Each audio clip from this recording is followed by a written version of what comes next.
Hello, lovely viewers. My name is Philip Ababio. You can call me Sir Torres. It is my pleasure to bring to you studies in English language. This program is tailored basically towards the West African Senior School Certificate Examination, WASSCE, for the 2022 or 2022 edition. Over the past 5 years, the statistics has it that most students do not do well. They perform abysmally poor in the English language. So, we are bringing your way some of the areas, some of the aspects of English language that becomes a Brobdingnagian difficulty for students. So, without much ado, today we'll be looking at composition, if you like, essay writing. The very topic we'll be looking at has to do with story writing, or some people will call it narrative essays. Now, what is narrative essay or what is story writing? It's all about giving an account of something that took place in the past. You are recording, you are writing something, some event, some incident that took place in the past with characters. So this is what we call story writing. So many a time WAEC will ask students, normally I think question 5, they will ask you, write a story that ends with a saying, all that glitters is not gold. Write a story that illustrates the saying, then they give you that expression. So it behoves the student to understand a lot of idiomatic expressions, because you are not only going to write a story of your life or any story according to your whims and caprices, but you are going to write a story that is going to illustrate, that is going to end or perhaps begin with a saying. I remember a particular past question that has to do with write a story that begins with theirs was a happy family until, just imagine. So it is, yes, you going to write the story, but don't forget that there is a bottom line. They will give you an instruction which has to do with an expression that your write-up is going to end with it, or perhaps illustrate that. So your ability to understand that particular expression is very important. So idiomatic expressions, they will ask you. Now, let us look at the story writing in detail. With story writing, obviously the format has to do with the title, or if you like, the heading. Then you go to the introduction, the body, and then the conclusion. So we will begin with the title. Now, you can start a story with a title, or you can decide not to. Of course, if you look at books or stories like Anansi in the Land of Idiots, you can see books with titles like Things Fall Apart, Ancestral Sacrifice, Grief Child. All these are titles of books. But don't forget that the title must be mesmerizing enough. It should be hypnotic. It should be able to catch the attention of the reader or whoever is going to read. Don't forget, as a candidate, as a student, you are writing for marks. You are not writing for cosmetic purposes. You are not writing for advertisement, but you are writing to get marks. And this is your life. Those of us years ago when we were in school, going to write senior high school, going to write WASSCE, it is not an easy thing at all. It is a monumental achievement to get 8 A's in WASSCE. And if you do well and get even a B2 in English language, come on, that is a stupendous achievement. So this particular program, we are talking about the fact that students are supposed to do X, Y, and Z so that they'll do very well as far as the English language is concerned. So the title, we are talking about the title, story writing. The title must be interesting. It should be able to catch the attention of the reader. I talked about Grief Child. Just imagine, you are writing a story. No matter the expression that you have been given to write, you can give it a title. But don't forget, it is not compulsory. As a student going to write WASSCE or even BECE, you are not obliged to start with a title. You can decide to, or you can decide not to. So that is about the title. Now we can move on to the introduction. Just like the title, the introduction too must be eye-catchy. It should be magnetized, it should be magnetic. It should be able to catch the attention of the reader or the writer. Because if it doesn't, it is going to bore the person who is going to read, and that becomes a problem. When your introduction is not enticing, the reader or the examiner is not going to feel pleasured. So it should be something that students should take note of. Now, we can think of this particular series, Merlin. Just imagine, they said, no young man, no matter how great, can know his destiny. He cannot leave his part in a great story that is about to unfold. Like everyone, he must live and learn. And so it will be for the young warlock arriving at the gates of Camelot, a boy that will in time father a legend. His name is Marilyn. Now just imagine the introduction. Hasn't it enticed you enough? Hasn't it mesmerized you? This is something that you are supposed to write. Just imagine a book like Gravechild. They said that it was midnight. The little village of Susa slept in complete darkness among the forest farms. The mahoganies and sapele stood tall in the sky, providing a canopy over the pitch dark night. You see the introduction, how they started. Did you hear anything like once upon a time, there lived a man? When you write things like this, let me emphasize that many students are fond of writing that particular expression, once upon a time. Now, grammatically, it is not wrong to write that. But in terms of semantics, we have syntax and semantics. Semantics, we are talking about meaning. And many people get bored, especially when they take academic stuff like this. So when you begin with once upon a time, you realize that it is a cliche. The French you say cliche or a platitude. It is repetitious. Like it bores the examiner. Once upon a time, we've heard it several times. An expression that has been overused and for that matter has, if you like, lost its taste. When that happens, we call it a cliche or a platitude. So once upon a time, there lived a man. When you begin to write something like this, there lived a man and his wife, blah, blah, blah. It doesn't entice anyone. So you realize that examiner will place others ahead of you. So look at Gravechild, how they've introduced it. And if you're a student out there, look for these books and read. Things Fall Apart, Ancestral Sacrifice. You can also think about Gravechild, as I mentioned earlier. So, Ancestral Sacrifice. Mrs. Little woke up late. Full stop. She was disturbed. A deep sense of fear flashed through her heart like sickness, and a strange stirring enveloped her. It wasn't for lack of money, for her husband had left her an estate house and a handsome amount of insurance. Just imagine how they've started the introduction. Just take your time and read it and look at it, watch it. Or if you have the book, look for it and look at the introduction. You realize that this is what we call writing. The writing is enticing. The writing, if grammar will permit me, I will say is palatable. So this is how you must introduce your story so that you don't engage the boredom of the examiner or anybody at all who is interested to read your write-up. That is about the introduction. Now, let us look at the body of story writing or narrative essays. The body of the letter has to do with the paragraphs, how you introduce your characters and the paragraphs. So, if you are writing a story, which of course they'll tell you that write a story, and the story or the essay that you are going to write is about 450 words. Now, if it is 450 words, then it means that when you introduce a character, you must skirt around the character. You cannot write a story without introducing a character. And anytime you introduce a character, you should do your best possible to do what? To elaborate, to embellish, to say one or two things about the character. For example, maybe I'm writing about Juliet Ibrahim. So I can say that she is 34, well proportioned, tall, and naturally fair colored. She has a broad back, a supple waist, supported by shapely and voluptuous thighs. Her legs, though knock-kneed, making her fishy. I would not be surprised in the least if all the fishes in Arabian waters envy her shape. Juliet Ibrahim has a slightly narrow face, and her nose so straight as if it has been chiseled by an award-winning sculptor in the US. Juliet Ibrahim is the rarest of women you can ever imagine.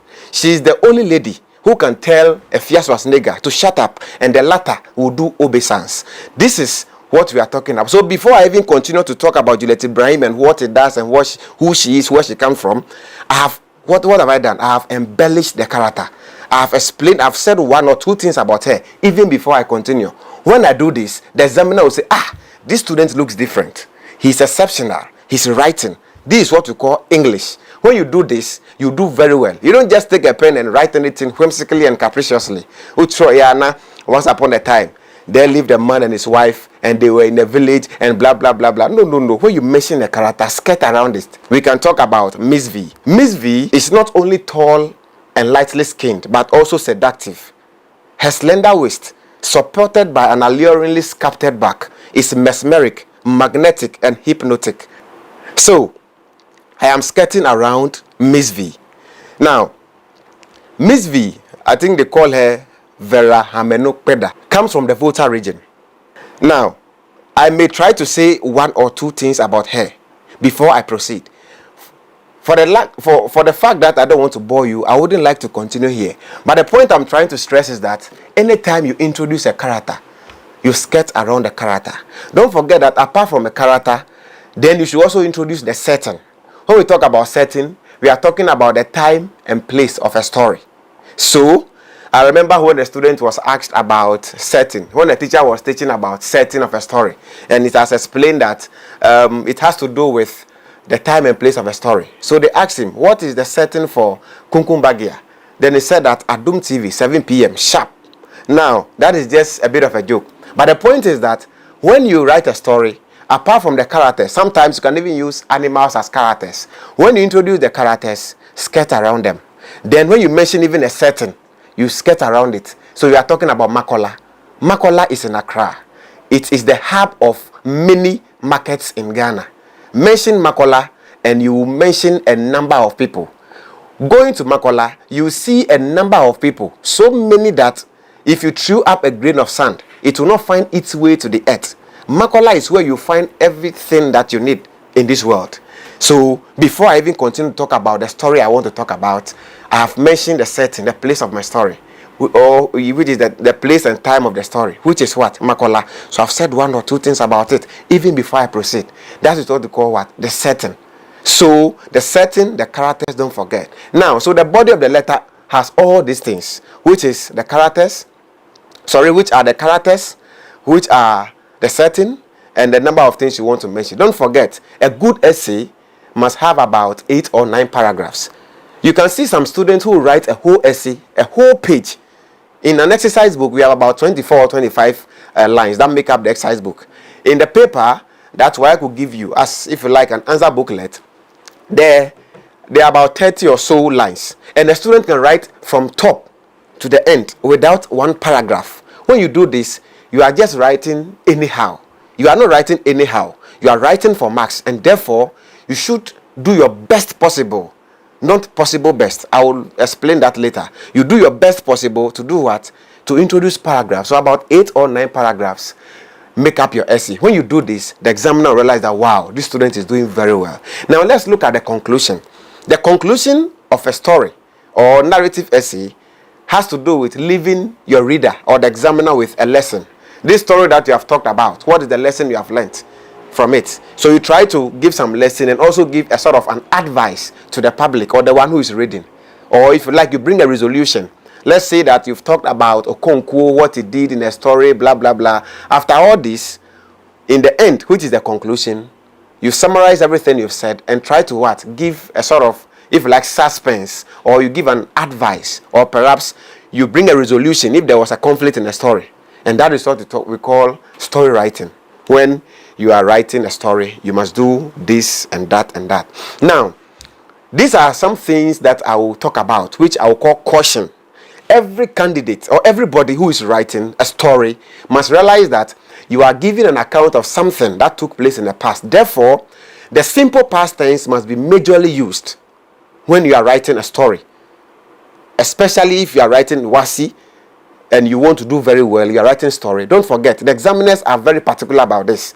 There are no room for is, there are no room for have and those things. Yes, in about 5 and 10% cases, you can use the simple present tense, like the is, like the have, like the come and those things. But the major thing has to do with the simple past tense and then the past participle. When we were in school, we all learned these things, especially when we were in the kindergarten. They'll tell you that every day I eat, now I am eating. Yesterday I ate, tomorrow I shall eat. Already I have eaten. Now, we are not interested in the eating and the eat, which are, if you like, the continuous tense or the progressive and then the present tense. But we are interested in the simple past tense. If you take the Bible, for example, it's about events that were recorded in the past. So in the beginning was the Word, and the Word was with God, and the Word was God. There is no room for is, except you want to quote. You are quoting what someone has said. That one, yes, you are writing verbatim what someone has said. So you bring the inverted comma, the quotation mark, and you write the present. But if you are recording, you are writing what has taken place in the past, an incident that occurred in the past, then you should use the simple past tense and then the past participle more in your writing. When you do this, the examiner will say that, this student is doing very well. These are some of the things that we do not do, and we do not do well as far as the English language is concerned. So let's be mindful of that. In the beginning God created the heavens and the earth, and the world was without form and void, and darkness was upon the face of the deep. So you see, was. All these are the past tense you must use. But when you start the story, once upon a day, live without the D, you are in trouble. So where you are supposed to use something like has or the have, try to use the had if you are writing about the past. And that is one thing I would like students to take note of, or anybody who is interested in using the English language. Now, when writing a story, or even any write-up of a sort, especially for this wasi, you must make good use of the figurative language. When we talk about figurative language, we are talking about adding beauty to a statement. Adding beauty to a statement. Now, if I want to say that King Eben is good, or King Eben is exceptional, that is a normal grammar. But I will say that King Eben is the, if you like, the fountain of sports in Ghana. So what am I trying to use? I'm using a metaphor. King Eben is the fountain of sports in Ghana. So instead of saying that King Eben is good, he's exceptional, he's proficient, he's extraordinary, I am saying that he is the hub. He is the epicenter of sports in Wontumi Station. So the epicenter is what? It's a metaphor. So students should make good use of figurative language when writing. So we have simile, we have metaphor, we have personification, we have irony, we have lithetes. All these oxymoron, all this must be used. Hyperbole, not hype. Somebody will say hyperbole. No, it's hyperbole. Found the pronunciation right. So let's take some minutes to look at some of these things. Now, what do we mean by simile?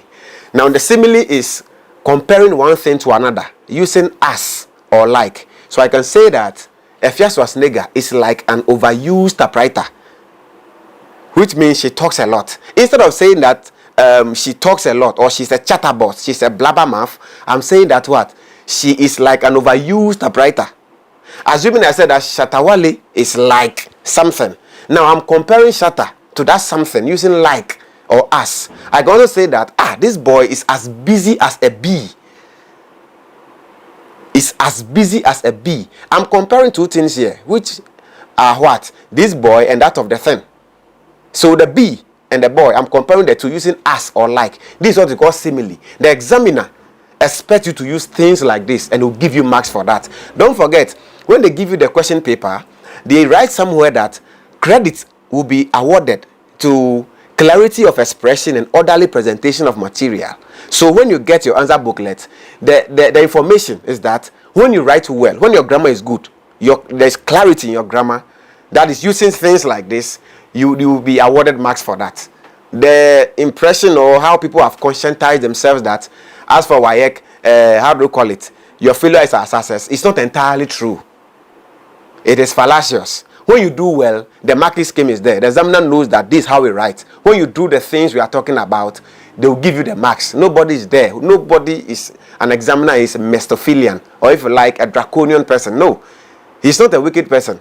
What he marks what he sees on paper. So what you are writing on paper matters. It's very important. There are students who go to the exam so it's not thinking about the question to answer. We don't do that. You don't go to the exam so you begin to no, but you prepare very well. When you prepare efficaciously, when you go there, you write effectively, you write proficiently. So the examiner also marks what you have written, not the fact that he has looked at your name and udin ya then ababiu who your tune for there be and the member marks because of your tune for. No, some people have that thing. It's not true. That when I see the examiner sees this name, he feels that this person has done something to me some time ago. Therefore, I'll pay back with this script. Then he begins to cancel it. No, it's not true, because it goes through a series of assessment before it comes out as the result. So that is not true. Do these things and it will help. Now let us go to metaphor. For example, metaphor. So earlier I said that somebody is like an overused typewriter. This time I can say that she is an overused typewriter. That girl is the apple of my eye. The apple and the girl, we all know the shape of an apple. Very beautiful. So you are comparing the apple to that of what? The lady, without the use of as or like. So when you compare one thing to the other, without the use of as or like, what you are doing, we call it what? Metaphoric. You are being metaphorical. You are comparing one thing to the other without the use of as or like. It's a metaphor. The examiner expects you to do that.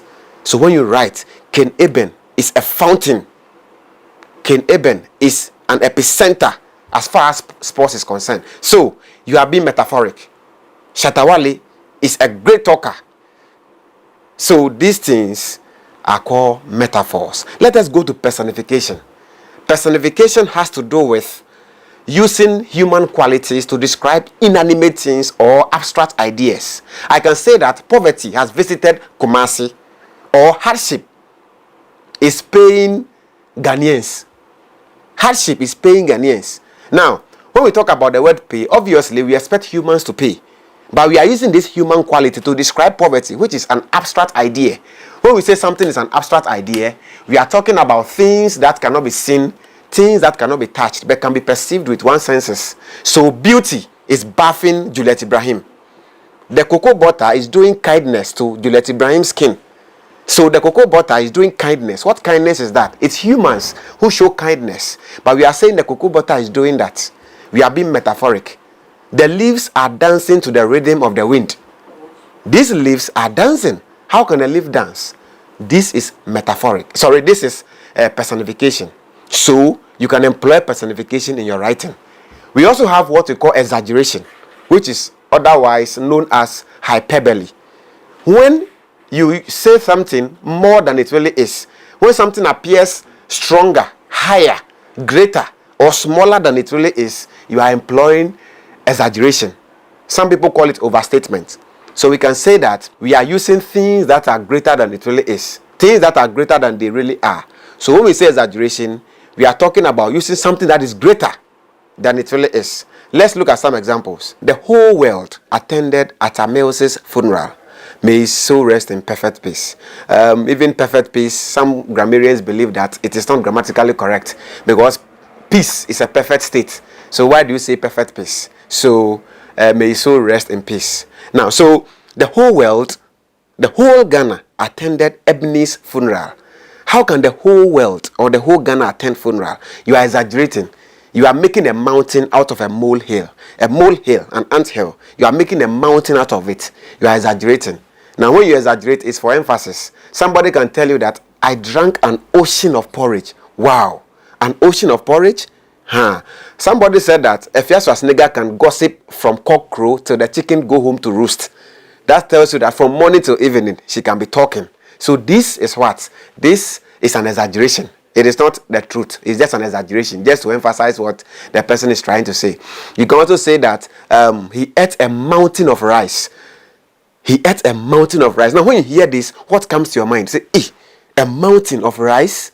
Come on. What is he trying to say? So sometimes exaggeration appears to be, if you like, unbelievable, incredible. But the writer is only using it for emphasis. Just to what? To add beauty to his statement. So that is about that. So at this juncture, I wish I can pose this question. Sarkodie is the Shakespeare of African music. What literary device is that? I leave that to the audience to answer. When at the bottom, you make comments, write your answer there. Sarkodie is what? Is the Shakespeare of African music. What literary device is that? I leave that to you audience. Right, let's proceed. We also have euphemism. Euphemism. Euphemism is when you use mild expressions or indirect statements to say something that is unpleasant or something that is harsh. Something that is harsh, but you don't want to write it that way or say it that way. So you put it in an indirect way. For example, death. So you can say that he has kicked the bucket. Ebony has passed on. I remember when Professor Mills died. Sorry to remind you of this sorrow. On many televisions, I saw the bulletin. Atta Mills has passed on. Personally, as of that time, not as at that time. As of that time, I didn't understand that. Until later, I realized that, so they are talking about death.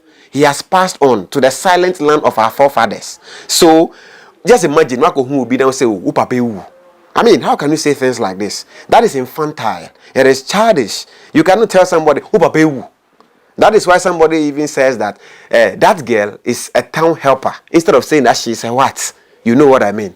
So, instead of saying that directly, you say it indirectly. So you can say that the lady has experienced her blood. Some people even said, oh, kotokofo naba. And you know what it means to tell a lady kotokofo naba. You are using that expression not directly but indirectly, just to ensure that you don't cause a mayhem or you don't create a sort of boredom or hurt someone. So issues of death, what do? We say it in an indirect way, and that is what we call euphemism. We also have litets. Litets has to do with using two negatives to express the positive. That is a no mean achievement. The no is negative, the mean is negative, so it means that is a great achievement. It is no mean achievement to have viewers like Nationwide Sports. It is no mean achievement, which means it's what? It's monumental, it's prognagian, it's humongous, it's a big one, it's a huge achievement. So no mean. I can also tell you that I am not unaware of what is happening in Somenya between the ECG and the inhabitants of Somenya. I am not unaware. So the not is negative. Unaware, negative. The two together, we have what? It's just like mathematics. When you have negative times negatives, it gives you positive. So, not unaware. It means I am aware of what is happening. So that is latent. We have paradox. Paradox has to do with when you hear it for the first time, paradox will never make sense to you. But when you think about it again and again, it makes sense. So there is some truth in paradox, but it is not expressed when you hear it for the first time. For example, in the mathematics of marriage, 1 + 1 is 1. My brother, my sister, my father out there. When you hear this, does it make sense? Arithmetically, it doesn't even make sense before even mathematically. In the mathematics of marriage, 1 + 1 is 1. We all understand that 1 + 1 gives you what? 2. But we are told biblically, the Bible enjoins us that, and the man shall leave his family, cleave to his wife, and they shall become one. So the husband and the wife now become a couple. That's why we say couple, meaning the two partners. But when we say couples, then a plural, meaning a partner here, a partner there, a partner there. So when we have several couples, then we are talking about sets of couples. But the two become one. You can also say that the master of all learning is repetition. Does it make sense? This is paradox. It doesn't make sense when you hear it for the first time. The master of all learning is repetition. I mean, I want to become a master, I should be repeating. But I tell you, Keneben can close his eyes and tell you he can present sports from morning till evening without looking on a paper. Why? Because he has done it over and over. So it has become part and parcel of him. It is part of his blood now. So he would not shiver when he's doing it. He would not look across his shoulders when he's delivering sports. He does it proficiently because he's done it for what? A very long time, and it's part of him. Mechanical accuracy in English language. Now, that is one area of the English language you'll be looking at.